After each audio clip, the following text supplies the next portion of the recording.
ஹரஹர சங்கர ஜெய ஜெய சங்கர பெரியவா திருப்பாதம் சரணம். இந்த சாமி மட்டும் ஒரே ஒரு பார்வை பார்த்தா போதும், நம்மளோட வாழ்க்கையில் இருக்க தடைப்பட்ட நடக்கவே நடக்காத அத்தனை விஷயங்கள் நடக்கிறது மட்டும் இல்லாமல் நம்மளோட பாவங்கள் காணாமல் போகும். இந்த சாமியை நாம் மனசார வழிபட்டாலே போதும், நம்ம பிரச்சனைகள் எல்லாம் தலை தெறிக்க நம்மளை விட்டு ஓடும். அப்படிப்பட்ட சாமியை பற்றி தான் இன்றைக்கி இந்த பதிவில் பார்க்க போகிறோம். வாங்க பதிவுக்குள்ளே போகலாம். ஒரு அம்மாவுக்கு வீட்டில் ரொம்ப பெரிய பிரச்சனை. பொதுவாக வெளியில் பிரச்சனை இருந்தால் பரவாயில்ல, வீட்டில் கொஞ்சம் நிம்மதியாக இருக்கலாம். வீட்லேயே பிரச்சனை இருந்தால் என்ன பண்ணுறது? இன்றைக்கி சூழ்நிலையில் பல பேர் வாழ்க்கை இப்படி தான் இருக்குது. அப்படி ஒரு அம்மாவுக்கு பிரச்சனை. என்ன பிரச்சனை அப்படின்னா, கணவன் தினமும் குடிச்சிட்டு வர்றது மட்டும் இல்லாமல் வீட்டில் அவங்கள அடிக்கிறது, சித்திரவதை பண்ணுறதுன்னு சொல்லி வாழ்க்கையே நரகமாக போயிட்டுருக்கு. வேலைக்கு போகிற காசை குடிக்காக மட்டுமே பயன்படுத்திட்டா வீட்டில் இருக்கவங்களாம் எப்படி சாப்பிடுவாங்க? அந்த கஷ்டத்தோடு இவர் குடிச்சிட்டு வர்றது மட்டும் இல்லாமல் இவங்களை ரொம்ப சித்திரவதை பண்ணுறார். அடிக்கிறது, உதைக்கிறது, ரொம்ப வேதனைப்படக்கூடிய அத்தனை விஷயங்களையும் பண்ணுறார். இந்த அம்மாவுக்கு பொறுக்க முடியல, என்ன பண்ணுறதுன்னு தெரியல. அப்போ அக்கம் பக்கத்தில் இருக்கவங்களாம் சொல்கிறாங்க, நீ போய் இந்த சாமியை பாரு, இவர் ஒருத்தரால் தான் உனக்கு முடியும்னு சொல்லி. சரின்னு இந்த அம்மா ஒரு நாள் அவங்களோட கணவர் அடிக்கிறப்ப என்ன பண்ணுறாங்க அப்படின்னா, அடியை பொறுத்துக்க முடியாமல் எப்படியோ அவர்கிட்டேருந்து தப்பிச்சு வந்துடுறாங்க. இந்த சாமியை பார்க்கறதுக்கு வராங்க. அந்த சமயம் அந்த சாமி ஒரு வேலை பார்த்துட்ருக்காங்க. அதனால் இந்த அம்மா அந்த சாமியோட அந்த சாமி இருக்கக்கூடிய அந்த கோயில் வாசலில் நின்றுக்கிட்டு சாமி சாமின்னு கத்துறாங்க. கத்தும்போது அவர் உள்ள வேலையாக இருக்கிறார், அதனால் கேட்காது. அவங்களுக்கு ஆட்கள் இருப்பாங்க இல்லையா, அவங்களோட ஆட்கள். அவங்க உடனே, ஏமா கத்துறீங்க, சாமி உள்ள வேலையாக இருக்காங்க, பூஜை பண்ண போகிறாங்க, அதனால் கொஞ்சம் நேரம் கழித்து வாங்கன்னு. அவங்க அதெல்லாம் காதில் வாங்கிக்கவே இல்லை. நான் இப்பயே சாமியை பார்த்தாகணும், எனக்கு அவ்வளோ பிரச்சனை அப்படின்னதும் அவர் எவ்வளவோ சொல்லி பார்க்குறார். அவங்க கேட்ட பாடு இல்லை. இன்னும் கூச்சலும் கத்தலும் அதிகமாகுதோ தவிர இவங்க மற்றவங்க சொல்கிறத காது கொடுத்தே கேட்கல.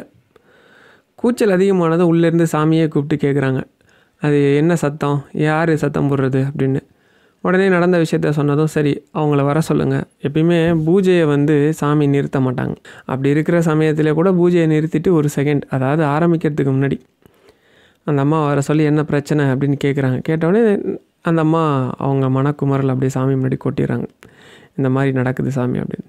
உடனே சாமி ஆறுதலாக ஒரு வார்த்தை சொல்கிறாங்க. என்ன சொல்கிறாங்க அப்படின்னா, ஒன்றும் கவலைப்படாதீங்க, எல்லாம் சரியாயிடும், ஏதோ நம்மளோட நேரம் சரியில்லாததால் சில விஷயங்கள் இப்படி நடக்குது அப்படின்னு சொல்லிட்டு என்ன பண்ணுறாங்கன்னா, 2 வாழைப்பழம், அதாவது சாமிக்கு பிரசாதமாக வச்சுருந்தா அதிலேருந்து 2 வாழைப்பழத்தை பிரித்து அந்த பொண்ணுக்கிட்ட ஒரு தட்டில் வச்சு கொடுக்குறாங்க. இதை எடுத்துகிட்டு போய் நீனும் உன் கணவரும் சாப்பிடுங்க, சரியாயிடும். இந்த அம்மாவுக்கு ஒரே வியப்பு. நம்ம சொன்ன பிரச்சனை மலையளவு பிரச்சனை, ஆனால் இவங்க என்ன 2 வாழைப்பழத்தை கொடுத்துருக்குறாங்க, இதை சாப்பிட சொல்கிறாங்க. சரி, அந்த சாமி சொல்லிட்டா சரியாக இருக்கும் அப்படின்னு ஒரு நம்பிக்கை அந்த அம்மாவுக்கு. சரி, வாழைப்பழத்தை எடுத்துகிட்டு வீட்டுக்கு போயிடறாங்க. வீட்டுக்கு போய் கணவன் மனைவி 2 பேரும் சாப்பிட ஆரம்பிச்சிட்டாங்க. என்ன வியப்பு அப்படின்னா, சாப்பிட்ட ஒரு மாதம் கழித்து மறுபடியும் அந்த அம்மா அதே அந்த சாமி குடியிருக்கக்கூடிய எல்லாரும் கொண்டாடக்கூடிய ஒரு ஆலயம் இருக்கும் இல்லையா, அந்த ஆலயத்து வாசலில் நின்றுக்கிட்டு இப்போவும் சாமி சாமின்னு கூப்பிட்றாங்க. இப்போ அந்த குரலில் எந்த ஒரு கோபமோ இல்லை அந்த வெறுப்போ உணர்ச்சியோ இல்லை. பாசமாக கூப்பிடுவோம்ல, இப்போ நம்ம வீட்டில் இருக்கவங்களாம் பாசமாக கூப்பிடுவோம்ல, அந்த மாதிரி ஒரு உரிமையாக கூப்பிட்றாங்க. ரொம்ப பாசமாக சாமி சாமின்னு கூப்பிட்றாங்க. மறுபடியும் இப்போ அதே அந்த சீடன் இருப்பாங்க இல்லையா, தொண்டர், அவர் பார்க்கும்போது இவருக்கு போய், ஐயோ மறுபடியும் இந்த அம்மாவா, எதுக்கு வந்திருக்குன்னு தெரியல, பதட்டம். ஆனால் அந்த அம்மா மட்டும் வரல, கூட கொஞ்சம் ஆட்கள் கொஞ்சம் விஷயம்லாம் கொண்டு வந்திருக்காங்க. பார்த்ததும் ஒரு பதட்டம். நேராக ஓடி போய் அந்த சாமிக்கிட்ட சொல்கிறார், இந்த மாதிரி இந்த அம்மா வந்திருக்காங்க, கூட கொஞ்சம் விஷயங்கள்லாம் கொண்டு வந்திருக்கிறாங்க அப்படின்னது. என்ன விஷயம் அப்படின்னு கேட்டவுடனே, அந்த அம்மாவை மட்டும் வர சொல்லு. அந்த அம்மாவும் கணவரும் மட்டும் அந்த சாமிக்கிட்ட வந்ததும், என்னம்மா விஷயம், என்னாச்சு அப்படின்னதும், சாமி நீங்கள் என்ன மாயம் பண்ணீங்களோ மந்திரம் பண்ணீங்களோ தெரில, ஒரே ஒரு முறை தான் என்னை பார்த்தீங்க, 2 வாழைப்பழம் தான் கொடுத்தீங்க. இப்போல்லாம் என் வீட்டுக்கார் குடிக்கிறதே கிடையாது, என்னை அடிக்கிறது கிடையாது, கரெக்டாக வேலைக்கு போகிறாரு, கரெக்டாக வேலை முடிஞ்சு வீட்டுக்கு வந்துடுவார், வீட்டில் இருக்க எல்லாருக்கும் என்ன தேவையோ பார்த்து வாங்கி கொடுக்குறாரு, சம்பாதிக்கிற காசு அப்படியே குடும்பத்துக்கு செலவு பண்ணுறாரு. எனக்கு இப்போ நடக்கிறதெல்லாம் கனவா நனவான்னு தெரியல, எனக்கு ரொம்ப பிரமிப்பாக இருக்குது. அதான் எனக்கு ஒரே ஆச்சரியமாக இருக்கிறதோட இல்லை, எனக்கு ஒரு ஆசை, அதாவது என் வாழ்க்கை இப்படியே போயிடும், இந்த நரகத்திலே நான் வாழணும்னு நினச்சேன், என் வாழ்க்கை கூட பிரகாசமாகும்னு நான் கொஞ்சம் கூட எதிர்பார்க்கல. ஆனால் என் வாழ்க்கை இப்போ ரொம்ப பிரகாசமாகவும் சந்தோஷமாகவும் இருக்குது. எனக்கு என்னால், நான் ஒரு ஏழை, என்னால் என்ன செய்ய முடியும் உங்களுக்கு? ஆனால் எனக்கு ஒரு விருப்பம், நீங்கள் என்ன சாப்பிடுவீங்கன்னு இங்கே இருக்கவங்கள்ட்ட கேட்டேன். நீங்கள் பால் சாப்பிடுவீங்கன்னு சொன்னாங்க. நான் வந்து வீட்டில் வந்து ஆசையாக ஒரு கன்றுக்குட்டி வளர்த்துக்கிட்டு இருந்தேன். அது இப்போ கன்று போட்டுருச்சு. அதை மாடை வந்து கொண்டு வந்திருக்கிறேன். நீங்கள் அந்த மாட்டையும் கன்றுக்குட்டியும் வாங்கிக்கணும், அது கறக்கிற பாலை குடிக்கணும் அப்படின்னு சொன்னாங்களாம். இந்த சாமிக்கு ஒரே வியப்பு. பார்த்தீங்களா, நம்ம சாஸ்திரத்தில் சம்பிரதாயத்தில் எத்தனையோ விஷயங்கள் சொல்லப்பட்டிருக்கு. ஒரு பசுவை தானமாக கொடுத்தா இதெல்லாம் நடக்கும் அதெல்லாம் நடக்கும்னு சொல்லப்பட்டிருக்கு. ஒரு ஏழை பொண்ணு அந்த பாலை கறந்து வர வியாபாரத்தில் அவள் குடும்பத்தை இன்னும் சீரும் சிறப்புமாக நடத்தலாம். அப்படி இருந்து கூட நான் அந்த பாலை குடிக்கணும் அப்படின்னு சொல்லி ஒரு வார்த்தையை சொல்கிறாங்க. அதாவது பொதுவாக ஏழைகளுக்கும் கஷ்டப்படுறவங்களுக்கு மட்டும்தான் எப்போவுமே நன்றி உணர்வு அதிகம் அப்படிங்கிறதால கடவுளை அவங்க ஒரு தடவை கூப்பிட்டா கூட கடவுள் ஓடி வருவார். அதனால தான் சொல்லியிருக்காரு, நான் ஏழையின் சிரிப்பில் இருக்கேன்னு. இந்த பொண்ணு எவ்வளோ பெரிய உத்தமமான வேலை, எவ்வளோ உன்னதமான வேலை, யாரும் செய்ய முடியாத ஒரு விஷயத்த செஞ்சுருக்கா பாருங்க. எனக்குன்னு கொண்டு வந்திருக்காளே எவ்வளோ பெரிய விஷயம் அப்படின்னதும், இல்லை வேண்டாமா அப்படின்ற மாதிரி இவங்க மறுப்பாங்க. அந்த பொண்ணு இல்லை நீங்கள் கட்டாயம் குடிச்சு தான் ஆகணும் அப்படின்னு சொன்னதும் வேறு வழி இல்லாமல் ஒரு மாலையை கொண்டு வர சொல்லி அந்த பசுவுக்கு போட்டு அந்த பசுவை வந்து ஏற்றுப்பாங்க. இந்த சாமி யார் அப்படின்னு நான் சொல்லணுமா? இந்த சாமி எல்லாம் நம்ம அனுதினமும் நாம் தெய்வமாக வழங்குகிற தெய்வத்துக்கு தெய்வம், தாய்க்கு தாய், தகப்பனுக்கு தகப்பன், குருவுக்கு குருவு, நண்பனுக்கு நண்பனாக பார்க்குற நம்ம காஞ்சி மகா பெரியவா. அவங்க ஒரு ஏழை தாய் வாழ்க்கையில் நடத்தின ஒரு ஆச்சரியமான சம்பவம். ஏன் இதை நான் இன்றைக்கி சொன்னேன் அப்படின்னா, ரொம்ப நாளாச்சு அப்பாவை பற்றி பதிவு போட்டு. ஏதோ ஒரு பதிவில் இடையில அப்பா சொன்ன விஷயங்களை மட்டும்தான் சொல்லிட்டு போன மாதிரி இருந்தது. அப்பாவுக்குன்னு ஒரு பதிவு இல்லை. இதை ஏற்கனவே சொல்லியிருப்பேன்னு நினைக்கிறேன் இந்த சம்பவத்தை. இருந்தாலும் இது சொல்கிறதுக்கு இன்னொரு காரணம் இருக்குது. நம்ம வாழ்க்கையில் சில தடைகள் இருக்கும். ஏதோ ஒரு பேங்க் லோன் அப்ளை பண்ணுவோம். அது என்ன ஆகும்னா ஏதோ ஒரு காரணத்தால் தள்ளி போயிட்டுருக்கோம், இல்லை ரிஜெக்ட் ஆகிடும். ஒரு தொழில் பண்ணிகிட்டு இருப்போம், பெரிய வருமானம் கிடைக்காது. ஏதோ ஒரு பேருக்கு நடக்கும், பெரிய வருமானம் இருக்காது. அதே மாதிரி நம்ம வந்து ஒரு வேலைக்கு போவோம், ஏதோ 10ஓட 11 வேலைக்கு போவோம், நமக்கும் சம்பளம் வரும். ஆனால் வந்த சம்பளம் எங்கே போச்சுன்னு தெரியாது. ஏதோ வாழ்க்கை வந்து ரொம்ப ஆவரேஜ்னு சொல்லுவோம் பார்த்தீங்களா, ஒரு கோடு கிழிச்சா அந்த கோட்டுக்குள்ளேயே போகிற வாழ்க்கை. இப்படி இல்லாமல் நம்ம அதுலேருந்து கொஞ்சம் வெளியில் வரணும்னு நினைப்போம். ஆனால் என்ன முயற்சி பண்ணி அது வெளியில் வராது. இதுக்கு பெரியவா அழகாக ஒரு விஷயத்த இங்கே சொல்லிட்டு போயிருக்காங்க. அது வந்து என்ன அப்படின்னா, இந்த சம்பவம் அப்படியே இருக்கட்டும், இது பின்னாடி இருக்கிற விஷயத்த சொல்கிறேன். ஒரு பக்தர், அந்த கேரக்டர் பேர்லாம் வேணான்னு வச்சுக்கோங்களேன், அவர் வந்து பெரியவாட்ட வந்து கதறி அடித்து ஓடி வருவார். வந்து பெரியவாட்ட பிரார்த்தனை பண்ணுவார். என்னென்னா, தெரியாமல் ஒரு விபத்து மூலமாக ஒரு நபர் இறந்துருவார். அதாவது இவர் மேலே தப்பு கிடையாது, கவனக்குறைவும் கிடையாது, எதிர்பாராத விதமாக நடந்துடும். அதனால் அவர் வந்து இறந்து போயிட்டார். எனக்கு வந்து இந்த பாவம் சேர்ந்துருமோன்னு ரொம்ப பயமாக இருக்குது. எனக்கு என்ன பண்ணுறதுன்னு தெரியல. நான் வேணும்னு பண்ணலை. அவங்கள்ட்ட எவ்வளோ மன்னிப்பு கேட்டேன், எவ்வளோ பிராயச்சித்தம்லாம் அவங்க ஃபேமிலிக்கு பண்ணிட்டேன். இருந்தாலும் வந்து என்னோடய மனசு வந்து ஒத்துக்க மாட்டேங்குது. அதுதான் உங்கள்கிட்ட ஓடி வந்தேன் அப்படின்னதும் அதுக்கு பெரியவா கொஞ்சம் நேரம் மௌனமாக இருந்துட்டு ஒரு விஷயம் சொல்லுவாங்க. உன் வீடு பக்கத்தில் ஏதாவது பசு இருக்கா அப்படின்னு கேட்பாங்க. இல்லை பெரியவா அப்படின்னு. பசு சாலை இருக்கா அப்படின்னு. அதான் பசு மாடம். ரொம்ப யோசித்து பார்த்து இல்லை அப்படின்னதும், அதனால் என்ன, உன்கிட்ட தான் கார் இருக்கே, நீ நான் சொல்கிறத செய். தினமும் ஒரு கைப்பிடி பில்லாவது நீ ஒரு பசுமாட்டுக்காவது கொடுக்கணும். அப்படி கொடுத்துட்டு வா. அப்படி கொடுத்துட்டு வந்தால் கொலைப்பாவம்னு சொல்லக்கூடிய பிரம்மகத்தி தோஷம், அதாவது பொதுவாக நம்ம வாழ்க்கையில் அனுபவிக்கிற சில பிரச்சனைகளுக்கு இந்த தோஷம், நான் இந்த தோஷத்தை கொஞ்சம் பின்னாடி சொல்கிறேன், அப்படி வந்து அண்டாமல் இருக்கும் அப்படின்னு சொல்லி பெரிய ஆசீர்வாதம் பண்ணியிருப்பாங்க. அவர் வந்து அதே மாதிரி அவர் வாழ்நாள் ஃபுல்லாக வந்து ஏதோ ஒரு பசுக்கு வந்து ஒரு கைப்பிடி பில்லாவது கொடுத்துட்டு வருவார். இப்போ முதல்ல சொன்ன சம்பவமும் ரெண்டாவது சொன்ன சம்பவத்துக்கும் இடையில காமனாக இருக்கிற விஷயம் பசுமாடு. இந்த பசுமாட்டுக்கு என்ன சிறப்பு, ஏன் பசுமாடு வந்து நம்ம இந்து மதத்துலேயும் நம்மளோட சாஸ்திர சம்பிரதாயத்துலேயும் அவ்வளோ உயர்வு அப்படின்னா அதுக்கு ஒரு காரணம் சொல்கிறேன். பொதுவாக பசுமாடு வந்து மகாலட்சுமியோட அம்சமாக பார்க்கப்படுது. பசுவாக பிறக்கிறதுக்கு சில புண்ணியங்கள் செஞ்ச, சில வழிமுறைகளை பின்பற்றின அந்த ஆன்மா தான் பசுவாக வந்து பிறக்கவே முடியும் அப்படின்னு சொல்லப்படுது. இந்த பசுவுக்கு இன்னும் சிறப்பு என்ன அப்படின்னா, பிரம்மா, விஷ்ணு, சிவன் இந்த 3 பேரையும் ஒரே நேரத்தில் வழிபட்ட பலன் பசு வழிபட்டால் கிடைக்கும். பசுவை ஒரு தடவை சுற்றி வந்து பிரதட்சணம் சொல்கிறோம் பார்த்தீங்களா, சுற்றி வந்தோம் அப்படின்னா இந்த பூமி மொத்தத்தையும் சுற்றி வந்த பலன் கிடைக்கும். பசுவுக்கு அகத்திக்கீரை கொடுக்கறது, இந்த பசுவுக்கு அகத்திக்கீரை கொடுக்கறது தான் ரொம்ப அருமையான விஷயம். நம்ம சம்பிரதாயத்தில் ரொம்ப ரொம்ப எளிமையாக பெரிய பெரிய பிரச்சனைக்கெல்லாம் சொல்யூஷன் சொல்லியிருப்பாங்க. அதில் இது ஒன்று. 16 கட்டு அகத்திக்கீரை. இது ஏன் 16 கட்டு அப்படிங்கிறதுக்கும் ஒரு கணக்கு இருக்குது. இந்த அகத்திக்கீரை கொடுக்கறதால என்ன நடக்கும் அப்படின்னா, நம்ம முன்னோர்களுக்கு செய்யாமல் விட்ட சிராப்தம், நம்ம நிறைய பேர் என்ன பண்ணியிருப்போம்னா, இறந்தவங்களுக்கு திதி கொடுக்காமல் இருக்கிறது, அவங்களுக்கு சரியான வழிபாடு பண்ணாமல் இருந்தோம் அப்படின்னா அதனால நமக்கு தோஷம் பிடிக்கும். அவங்க எந்த ஒரு சாபத்தையும் நம்ம கொடுக்க மாட்டாங்க. ஆனால் அதன் மூலமாக அவங்க அனுபவிக்கிற துன்பங்கள் நமக்கு வந்து சாபமாகவும் நமக்கு பிரச்சனையாகவும் நம்ம வாழ்நாளில் தொடரும். முதல்ல நம்ம வாழ்க்கையில் ஏற்படுற தடைகளுக்கு இதுதான் காரணம். இந்த 16 கட்டு அகத்திக்கீரை கொடுக்கறது, 16 கட்டு தான் கொடுக்கணும் அப்படின்னு இல்லை, 16 கட்டு கொடுக்கறது சிறப்பு. உங்களால் முடிஞ்சால் ஒரு கட்டு கீரையில் ஒரு கைப்பிடி புல் கொடுத்தா கூட சந்தோஷம். ரெண்டாவது, இந்த அகத்திக்கீரை ஏன் அவ்வளோ சிறப்பு? இந்த அகத்திக்கீரைக்கு ஏன் அகத்திக்கீரைன்னு பேர் வந்தது அப்படின்னா, இது முனிவிருட்சம் அப்படின்னு சொல்லுவாங்க. இந்த அகத்திக்கீரைக்கு இன்னொரு பேர். இது நிறையா பேர்கள் இருக்குது. அதில் ரொம்ப குறிப்பிட்ட பேர் முனிவிருட்சம். ஏன் முனிவிருட்சம் அப்படின்னா, அகத்தியர் அவரோட நட்சத்திரம் வானத்தில், அதாவது வானவியல்னு சொல்லக்கூடிய இந்த விண்வெளியில் தெரிகிற சமயத்தில் இந்த அகத்திக்கீரை இருக்கு இல்லையா, அந்த அகத்திக்கீரையோட மரம் அது பூ பூக்குது, அகத்திப்பூ. அதனாலேயே அது அகத்திக்கீரை அப்படின்னு பேர் வந்ததாக சொல்லுவாங்க. ரெண்டாவது இந்த அகத்திக்கீரை இந்த உடலில் இருக்கக்கூடிய நஞ்சை வேறு இருக்கக்கூடிய ஒன்று.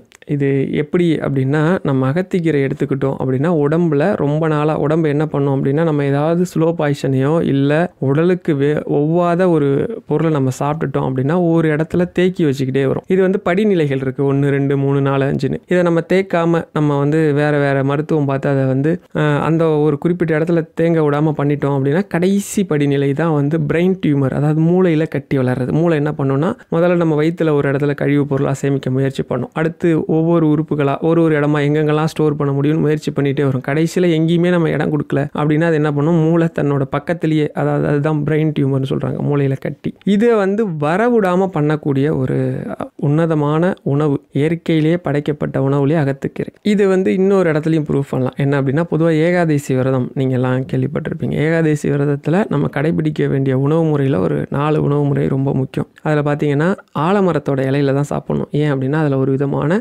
அமிலம் இருக்குது. அது நம்ம ஒரு 24 மணி நேரம் சாப்பிடாமல் இருக்கும்போது நம்ம உடம்புல அங்கங்கே இருக்கக்கூடிய நச்சு பொருட்கள் எல்லாத்தையும் கரைச்சி நம்ம வெளியேற்றக்கூடிய ஒரு சக்தி அதுக்கு இருக்குது. ரெண்டாவது, நெல்லிக்கனி எடுத்துக்க சொல்லுவாங்க. நோய் எதிர்ப்பு சக்தி உடம்புல எந்த ஒரு உணவும் இல்லாத சமயம் நம்ம எடுத்துக்கிட்டோம்னா நேரடியாக அந்த நெல்லிக்கனியில் இருக்கக்கூடிய அந்த விஷயங்களை உறிஞ்சி உடம்பு ஃபுல்லாக பரவ விடுறதால அதில் நோய் எதிர்ப்பு சக்தி அதிகமாகிடும். அதுக்கப்புறம் 3வது, அகத்திக்கீரை உணவு கம்பல்சரி அகத்திக்கீரை சேர்த்துருக்கணும். துவாதசி அன்னைக்கு நம்ம விரதம் முடிக்கும்போது இது இருக்கணும். அதுக்கப்புறம் இன்னும் நம்ம கொஞ்சம் வசதியான நபருங்கும்போது அதுக்கு பின்னாடி நிறையா இருக்குது. சுண்டைக்காய் சேர்த்துக்கணும். அதுக்கப்புறம் இன்னும் பின்னாடி அப்படியே ஃபாலோ பண்ணிட்டே போனோம்னா நிறைய விஷயங்கள் இருக்குது. ஏன் ஏகாதசி அன்னைக்கு விரதம் இருக்கணும் அப்படின்னா அதுக்கு ஒரு அறிவியல் காரணம் இருக்குது. ஏகாதசி அப்படின்னு சொல்லக்கூடிய அந்த நாள் மட்டும் பூமிக்கும் சூரியனுக்குமான அந்த தொலைவு அதிகரிக்கிறதாகவும் அந்த சமயம் உடலில் செரிமான பிரச்சனை இருக்கிறதாலையும் நம்ம ஏகாதசி அன்னைக்கு உபவாசம் சொல்லக்கூடிய உண்ணாநோம்பு இருக்கிறது ரொம்ப சிறப்பு அப்படின்னு அறிவியல் ஒத்துக்கிட்டு இருக்கு. இதை நம்ம ஆன்மீகப்படி பார்த்தோம் அப்படின்னா இறைவனை நம்ம நினச்சி நம்மளோட பாவங்களை அழிக்கக்கூடிய நாளாக பார்க்கப்படுது. அது ஒரு உன்னதமான நாள்.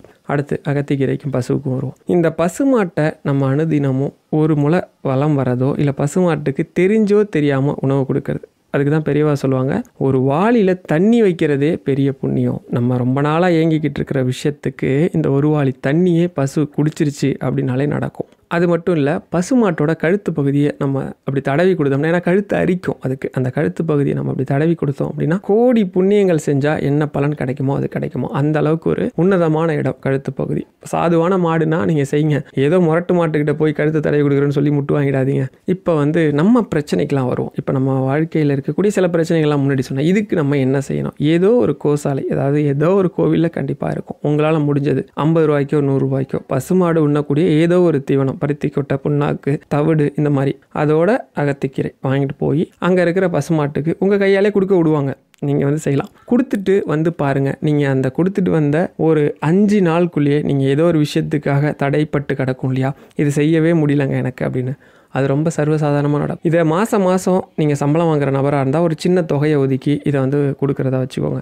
எப்போவுமே உங்களோட பாவத்தோட கணக்கை குறைச்சிக்கிட்டே புண்ணியத்தோட கணக்கை கூட்டிக்கிட்டே வரும். அதுக்கப்புறம் கோத்துளி முகூர்த்தம் அப்படின்னு ஒரு முகூர்த்தம் இருக்குது. இது என்ன கோத்துளி முகூர்த்தம் அப்படின்னா, பசுமாடு மேய்ஞ்சிட்டு திரும்ப சூரிய மறைவப்ப வீடு நோக்கி வர அந்த சமயம் இருக்கு இல்லையா, அது ஒரு நாளைக்கு மாறுபடும். இப்போ 5:40, 5:45, 5:50, 6 to 6:30 இந்த மாதிரி ஒரு அரை மணி நேரம் சொல்லப்படுது. இந்த சமயம் அதோட காலடியிலேருந்து எழுற அந்த புழுதி இந்த பூமியவே அப்படியே எந்த ஒரு ஒளிக்கதிரும் பூமிக்குள்ளே பரவாமல் தடுத்து நிறுத்திடுமா. அந்த சமயம் நம்ம செய்கிற நல்ல செயல்கள் எல்லாமே சக்ஸஸ் ஆகும். அதாவது நம்ம சொல்லுவோம்ல, நல்ல முகூர்த்தம் பார்க்குறோம்ல, நல்ல நாள் பார்ப்போம்ல, நல்ல நேரம், ஒரு நாளில் குறிப்பிட்ட நல்ல நேரம் வருதுல, அதில் காலையில் பிரம்ம முகூர்த்தம் பார்ப்போம். அடுத்து மத்தியான சமயங்களில் அபிஜித் முகூர்த்தம்னு ஒன்று இருக்குது. சாயந்தர வேளையில் கோத்துளி முகூர்த்தம்னு ஒன்று இருக்குது. இந்த 3மே எந்த ஒரு தோஷமும் அந்த முகூர்த்தங்களுக்கு கிடையாது. நம்ம ஸ்ரீராமச்சந்திரமூர்த்தி இருக்கார் இல்லையா, அவரோட அப்பா தசரதன் வந்து தன்னோட நெத்தியில் இட்டுக்கிற திலகம் என்ன அப்படின்னா, ஒரு பசுமாடு காலடி பட்ட அந்த மண் இருக்கு இல்லையா, அதை தான் அவர் வந்து திலகமாக வச்சுப்பாராம். அதாவது நம்ம பொட்டு வச்சுக்கிறோம் இல்லையா, குங்கும பொட்டு, விபூதி, அந்த மாதிரி அதை வந்து வச்சுப்பார். அதுக்கு அவ்வளோ சக்தி இருக்குது. இதெல்லாம் என்ன செய்யும்? பொதுவாக பசுமாடு பக்கத்தில் உட்காந்து நீங்கள் ஒரு மந்திரத்தை வந்து ஜெபிக்கிறீங்க அப்படின்னா அது வந்து பல மடங்கு, சாதாரணமாக சொல்கிறத விட பல மடங்கு பலன் தரும். ரெண்டாவது, அதை பக்கத்தில் வச்சுக்கிட்டு ஒரு பூஜை பண்ணுறீங்க அப்படின்னா அது ரொம்ப ரொம்ப ரொம்ப ரொம்ப சீக்கிரமாக, அதாவது எந்த ஒரு பூஜையும் நம்ம சித்திக்கிறதுக்கோ அது நடக்கிறதுக்கோ கொஞ்சம் நாள் எடுக்கலாம் இல்லையா, அந்த மாதிரி நடக்காமல் ரொம்ப சீக்கிரமே நடக்கும். அது வந்து ஒரு சில நிமிடங்கள், நேரங்கள், நாட்களை தாண்டாது அப்படின்னு சொல்லி சில சாஸ்திர நூலில் சொல்லப்பட்டிருக்கு. பொதுவாக பசு கோசாலை அந்த இடத்துல நீங்கள் வந்து வச்சு ஒரு விஷயத்த பண்ணுறீங்க அப்படின்னா அந்த பிரார்த்தனை வந்து ஒரு நாளைக்கு மேலே டைம் எடுத்துக்காதான் அது வந்து வேலை செய்யறதுக்கு இல்லை நடக்கிறதுக்கு. அந்த அளவுக்கு ரொம்ப சக்தி வாய்ந்த ஒரு உயிர் வந்து பசு. அதனால தான் நம்ம வந்து ஃபஸ்ட்டு வந்து வீடு குடி போனதும் பசுமாட்டை உள்ளே கூட்டு வருவாங்க. ஏன்னா பசுவோட காலடி பட்டுது அப்படின்னா அங்கே எந்த தோஷமும் வேலை செய்யாது. ஒரு சமயம் வந்து ஒருத்தர் வந்து கல்லூரி வச்சுருப்பார், அது காலேஜ். அவர் என்ன பண்ணுவார்னா, பெரியவாவை வந்து எங்களோட காலேஜுக்கு வரணும் அப்படின்னு கேட்பார். பெரியவா வந்து சில சமயங்களில் வந்து சில விஷயங்களை தவிர்ப்பாங்க. அப்படி இருக்கும்போது சரின்னு இவர் ரொம்ப பிடிவாதமாக ரொம்ப நாள் தொடர்ந்து வந்து கேட்டுக்கிட்டே இருந்ததும் பெரியவா சரி நான் வரேன் அப்படின்ட்டுருவாங்க. ஆனால் ஒரு கண்டிஷன். என்ன கண்டிஷன் அப்படின்னா, நீ எனக்கு முன்னாடி பசுமாடை கூப்பிட்டுட்டே போகணும், நான் பசுமாடு பின்னாடியே வருவேன். நீ எங்கெல்லாம் நான் என்னோட காலடி படணும்னு நினைக்கிறியோ அங்கெல்லாம் பசுமாடு முன்னாடி போயிருக்கணும், நான் பின்னாடி வருவேன். சரின்னு ஒத்துப்பார். அதே மாதிரி அவர் சொன்ன சமயம் பசுமாட்டை பிடிச்சிட்டே போவார். நம்ம மகான் என்ன பண்ணுவாங்கன்னா பின்னாடியே நடந்து போவாங்க. நடந்து போனதும் அவர் எங்கெல்லாம் இருக்கணும்னு பெரியவாவோட காலடி எங்கெல்லாம் பண்ணணும் ஆசைப்பட்டாரோ எல்லா இடத்துலையும் பட்டுரும். பட்டத்துக்கு அப்புறம் மடத்துக்கு வந்ததும் ஒரு சந்தேகத்தை கேட்பார். ஏன் பசுமாட்டை நீங்கள் முன்னாடி பிடிச்சிட்டு போக சொன்னீங்க, ஏன் பசுமாட்டு பின்னாடி நீங்கள் வந்தீங்க? அதுக்கு பெரிய அழகாக ஒரு விளக்கம் சொல்லுவாங்க. அதாவது உன்னோட காலேஜில் வந்து ஆண் பெண் 2 பேரும் படிக்கக்கூடிய காலேஜ். அவங்க வந்து சில சமயங்களில் வந்து தெரியும் இல்லையா, எந்த மாதிரி காலகட்டத்தில் கூட காலேஜ் வந்திருக்கலாம். சில விஷயங்களை வந்து நம்ம பிரம்மச்சரியம் ஏற்றுக்கிட்டதால கடைபிடிச்சி தான் ஆகணும். அதில் ஒரு விஷயம் என்ன அப்படின்னா, ஸ்திரீகள் நடமாடும் இடத்துல வந்து அவங்க புழங்குற சில விஷயங்களை வந்து நம்ம சந்நியாசம் ஏற்றுக்கிட்டவங்க வந்து பயன்படுத்த முடியாது. அதனால் அவங்க நடமாடி இருப்பாங்க, அது மூலயமா சில விஷயங்கள் அங்கே வந்து நடந்திருக்கலாம். அதனால் என்னென்னா பசுவோட காலடி பட்டுது அப்படின்னா அதனால் ஏற்படுற தோஷங்கள், எந்த தோஷங்களும் அந்த இடத்துக்கு கிடையாது. அந்த இடம் பரிசுத்தமான இடமா மாறிடும். அதனால தாராளமாக நான் வரலாம். இப்போ வந்து என்னோட அந்த சந்நியாச தர்மமும் மீறாத மாதிரி ஆயிடுச்சு.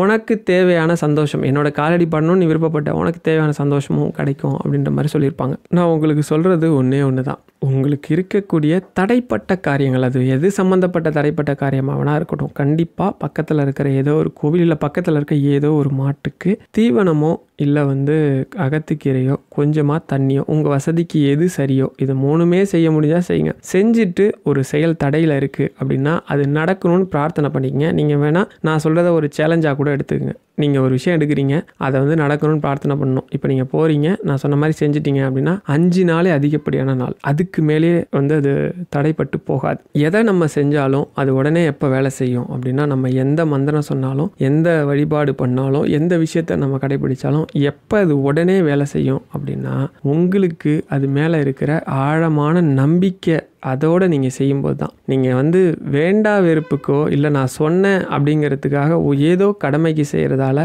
எந்த பிரயோஜனமும் கிடையாது. அப்படி நீங்கள் அந்த விஷயத்த செய்யாமலே இருக்கலாம். நம்பிக்கையோடு செஞ்சு பாருங்களேன், எந்த விஷயமும் ரொம்ப ரொம்ப சீக்கிரமாக நம்ம சொல்கிற அந்த நாட்களுக்குள்ளேயே உங்களுக்கு நடக்கும். சரி, நான் முன்னாடியே சொன்ன மாதிரி இந்த சாமியோட பார்வை நம்ம வாழ்க்கையில் அத்தனை விஷயத்தையும் பண்ணும் அப்படின்னு வேற சொல்லியிருக்கிறேன். என்ன அப்படின்னா, ஒரு சமயம் ஒரு அம்மா வந்து பெரியவாவோட தீவிரமான பக்தை. ஆனால் அவங்க வீட்டுக்காருக்கு வந்து அந்த அளவுக்கு வந்து ஒரு பெரிய பக்திலாம் கிடையாது. என்ன சொல்கிறாங்க அப்படின்னா, அந்த அம்மா வாங்க ஒரு நாள் போய் காஞ்சிபுரம் மடத்தில் பெரியவா தரிசனம் பண்ணிட்டு வரும் அப்படின்னு சொல்லிட்டு. இவருக்கு வந்து பெரிய பக்திலாம் கிடையாது. அவர் என்ன ஒரு சாமியார் அவ்வளோதானே, நீ வேணா போ, நான் வரமாட்டேன் அப்படின்னாரு. எவ்வளவோ அந்த அம்மா கெஞ்சி கூத்தாடி கூப்பிட்டுவாங்க. சரின்னு ஒத்துக்கிட்டார். ஆனால் அவர் ஒரு கண்டிஷன் போகிறார். என்ன கண்டிஷன் அப்படின்னா, நான் பேண்ட் ஷர்ட்டோட தான் வருவேன், வேட்டிலாம் கட்டிக்க மாட்டேன். நீ நினைக்கிற மாதிரி ஒரு கோவிலுக்கு போகிறதுக்கு தேவையான என்னென்ன விஷயம்லாம் பண்ணணும் அதெல்லாம் பண்ண மாட்டேன். வருவேன், நீ சொல்கிற மாதிரி சாமிலாம் கும்பிட மாட்டேன். ஓகேன்னா வரேன். அவர் சொல்கிறது பாருங்கள், அவர் வேண்டா வெறுப்புக்காரவர் அப்படி தானே இருப்பார். இந்த அம்மா சரின்னு எப்படியோ அவர் வந்தால் போதும் அப்படிங்கிறது தான் வந்து அந்த அம்மாவோட நோக்கம். இப்போ